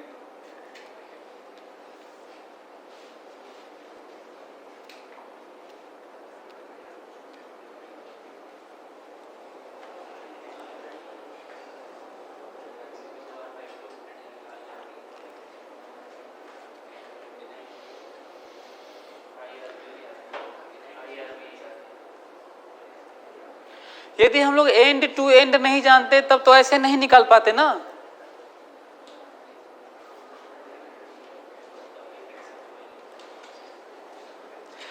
चलो मैं करता हूं, देखो तो पहले तो मैं ये बताता हूं, जैसे ये छोटे में किया, देखो इधर यहां से मैं चाहता हूं कि फ्री बॉडी डायग्राम यहां से लेके इतना बनाया जाए। नोटिस करो तो, देखो तो यहां से लेकर यहां बना रहा हूं, और ऐसे मैं यहां से लेकर यहां भी बना सकता हूं, आर्क लेंथ थीटा भी बना सकता हूं, लेकिन वो तो कठिन होने लगेगा। ऐसे बनाने में क्या फायदा होगा, ऐसे बनाने में वेक्टर सम नहीं बल्कि एक ही तरफ होंगे। तो देखो तो, मैं फोटो देखो तो जरा। अच्छा ये बताओ कि मैकेनिक्स वाला तुम लोग को याद है, मैकेनिक्स में कहा था कि मैं कुछ भी पार्ट को सिस्टम मानूंगी, हमको मना नहीं करोगे तुम। तो मैं इतना स्टडी करने जा रहा हूं तो मना करोगे हमको? करूंगा भाई मैं, तो इतना स्टडी करने जा रहा हूं। अच्छा बस स्टडी करने जा रहा हूं, सही में काटा नहीं हूं, और मैकेनिक्स में सही में काटा नहीं जाता, बस स्टडी किया जाता है। फ्री बॉडी डायग्राम बनाओ इसका। यहाँ पे ये, अच्छा पहले तो ये दिखा देता हूं, इधर फोर्स लग रहा होगा क्या, कितना लग रहा होगा बताओ? IRB ठीक लिखा हूं, देखो तो ये IL की जगह 2R क्यों लिखा हूं? एंड टू एंड लेंथ वाला ना, सही है। तो एंड टू एंड लेंथ वाला करंट इधर था, तो करंट इधर मान के ऐसे लिखा हूं ना, और यहाँ पे भी इंटरेक्शन तो था ही, तो यहाँ पे टेंशन T सिमेट्रिकली, यहाँ भी टेंशन T, सही है। और रेस्ट में है ही, सही में काटे थोड़ी हुई तो ऐसे ही है, रुका हुआ है। तो क्या लिखूंगा मैं, 2t बराबर 2IRB, तो t बराबर आंसर आ गया।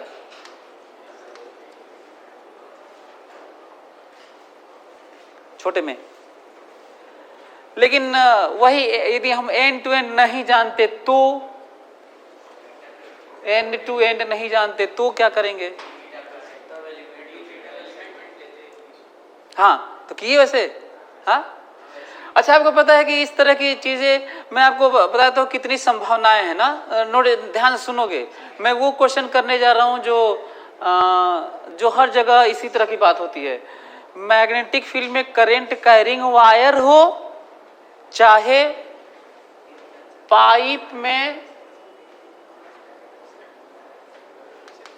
में फ्लूइड ऐसे हो, क्रॉस सेक्शन एरिया V से भाग रहा हो, डेंसिटी रो हो, चाहे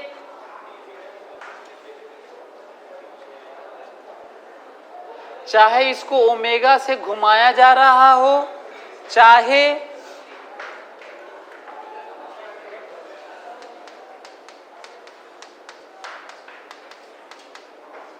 Q चार्ज हो रिंग पर और एक्स्ट्रा चार्ज Q नॉट दिया गया हो, इसमें भी टेंशन, इसमें भी टेंशन, इसमें भी टेंशन और इसमें भी टेंशन, और सबका करने का तरीका एक ही है, थीटा आर्क लेकर। फिर से सुनो, यहां पे टेंशन यहां पे क्यों टेंशन डेवलप हुआ, समझ में आ रहा है ना? सब जाना चाहते हैं, फोर्स ऐसे लग रहा है ना। यहां पे टेंशन क्योंकि खुलना चाह रहा है पाइप, अंदर में फ्लूइड भाग रहा है बहुत तेजी से, V वेलोसिटी से या ओमेगा से, तो फिलहाल V दिया हूं। यहां पे पूरा एक रोप है, रस्सी ही है, उसको नचा दिए ऐसे, चाहे रिंग मान लो, रिंग को ओमेगा से नचा दिए हैं स्मूथ सरफेस पे, उसमें टेंशन डेवलप हो गया होगा। और यहां पे चार्ज कैपिटल Q है तो टेंशन तो वैसे ही डेवलप है और आप निकाल नहीं सकते। जानते हो क्या बताना है इसमें? सेंटर पे Q नॉट रखेंगे तो एक्स्ट्रा टेंशन कितना हुआ वो बताना है। ये तो कोर्स के बाहर है कि यदि मैं ये न दूं तो बताओ टेंशन है कि नहीं इसमें, कैसे मालूम?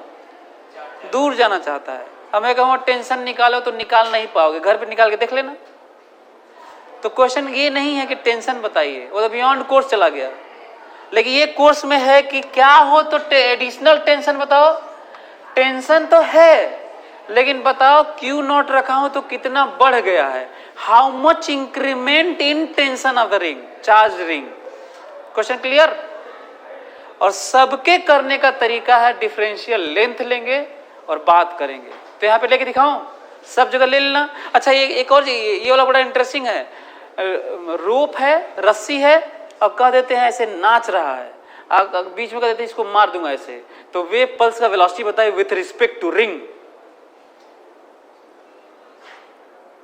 ऐसे है और नाच रहा उसी में। अच्छा रस्सी है ना, तो ऐसे तो मार भी सकते हो उसमें, तो वेव पल्स जनरेट हो जाएगा।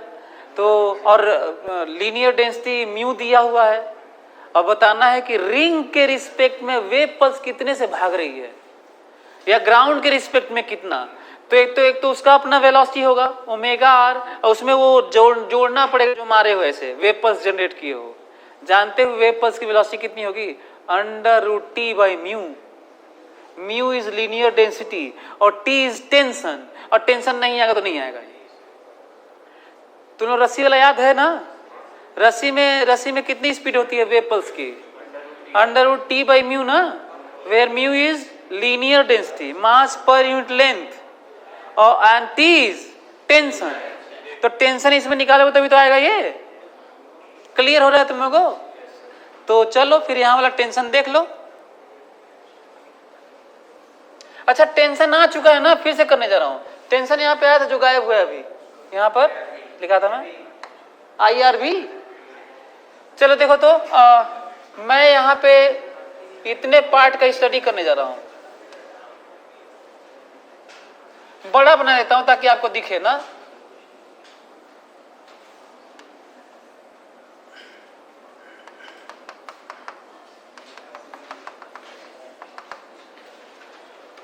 ध्यान से सुनो तो, जिसको मैं इतना बड़ा बनाया हूं ताकि तुम्हें सब डायमेंशन और लिखा हुआ दिखे, रियली में है ये बहुत छोटा, और इतना छोटा कि स्ट्रेट लाइन है ये।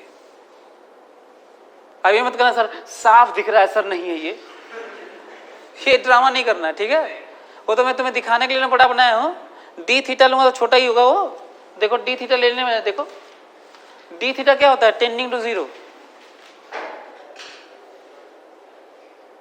टेंडिंग टू जीरो होता है, स्ट्रेट लाइन माना जाएगा। तो बताओ ये लेंथ कितना है, बताओ आर थीटा है, R D theta, R D theta है ये। लेंथ कितना है ये, आर डी थीटा, सही है। इसमें करंट आई है, हाँ, मैग्नेटिक फील्ड अंदर है, तो फोर्स किधर लगेगा, इधर, और स्ट्रेट लाइन है ये, कैसा है, तो फोर्स इधर लगा दूं, कितना फोर्स लगाऊं, डी एफ बराबर ना, या एफ लिख लेते हैं क्योंकि वहां पे टी लिखने वाला हूं, आई एल, ये एल समझ में आ रहा है, आई एल बी, सही है।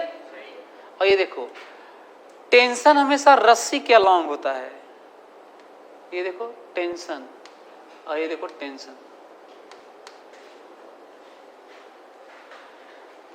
यहां भी ऐसे ही करना है, यहां भी ऐसे ही करना है, यहां भी ऐसे ही करना है, और यहां पे कैसे करोगे, फ्लूइड रहे तो कैसे करोगे, फ्लूइड सेक्शन ले लेना, कहते ना कौन मोड़ रहा होगा, तो कोई फोर्स लग रहा होगा, और वो फोर्स कौन लगा रहा होगा, पाइप लगा रहा होगा, तो पाइप पे भी लग रहा होगा, पाइप बाहर जाना चाहता है तो कौन रोका है, टेंशन, ऐसे।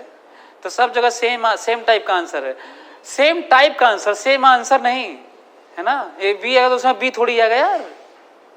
सो ये देखो तो ध्यान से,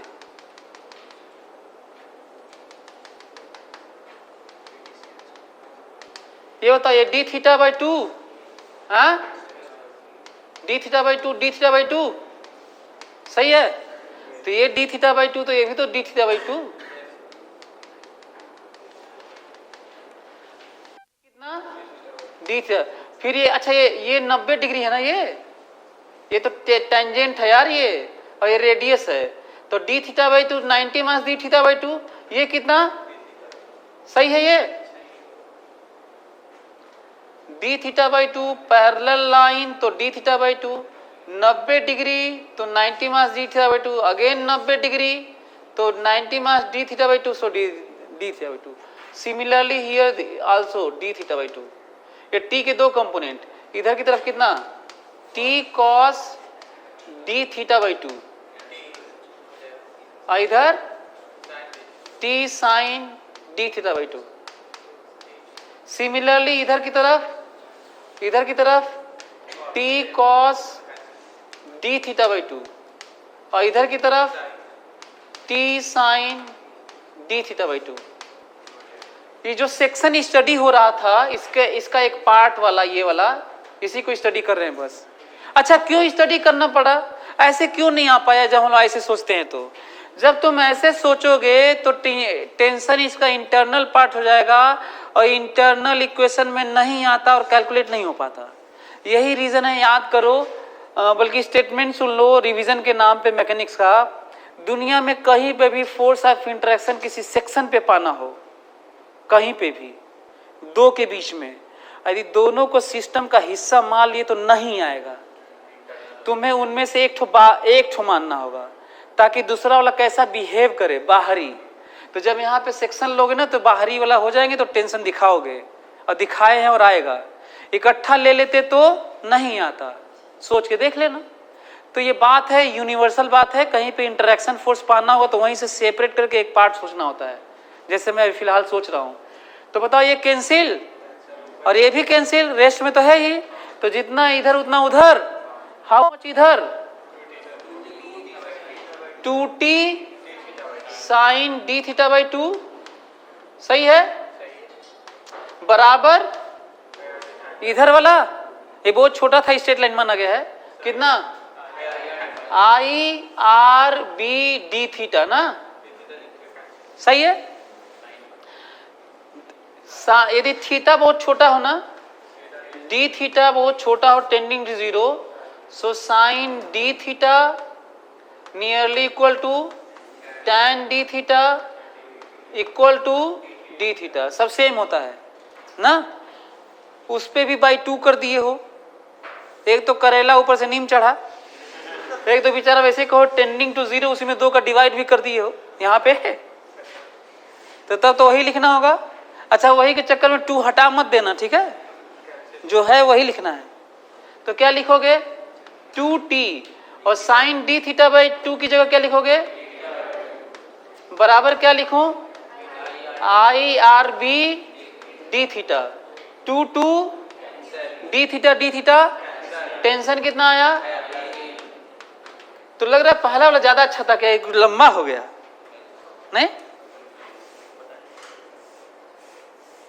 लिख लो वैसे। एक यहाँ वाला तो ठीक था, फिर यहाँ पे दिक्कत होगा, फिर यहाँ पे तो ऐसे ही करना पड़ेगा लग रहा है। वहां पे तो हम लोग को पता था ना एंड टू एंड वाला, यहाँ पे एंड टू एंड तो चल नहीं रहा है, यहाँ पर तो इन सब में आपको बल्कि फोटो बना लो, इसको लिख लो, फाइंड एडिशनल टेंशन। इसमें एक रोप है घूम रहा है तो फाइंड टेंशन इन रोप, इसमें फ्लूइड है जो रिवॉल्व कर रहा है, सर्कुलेट हो रहा है, डेंसिटी रो है और स्पीड v है, then find tension in pipe,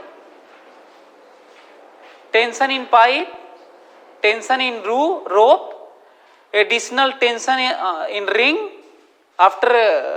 after placing a charge q naught at center, additional tension not tension, क्योंकि टेंशन तो निकाल भी नहीं पाएंगे आप, और यहाँ पे तो निकाल ही दिए हैं, है ना। तो टाइम हो गया क्या? अरे ऐसे नहीं मत बोलो यार, टाइम तो हो गया। तो अगले क्लास में ये लोग समझ में आया आप लोगों को? अगले क्लास में हम लोग पढ़ेंगे torque on current carrying close loop in magnetic field. चलिए आज तो कम से कम फोर्स तो खत्म ही हो गया। Okay, thank you.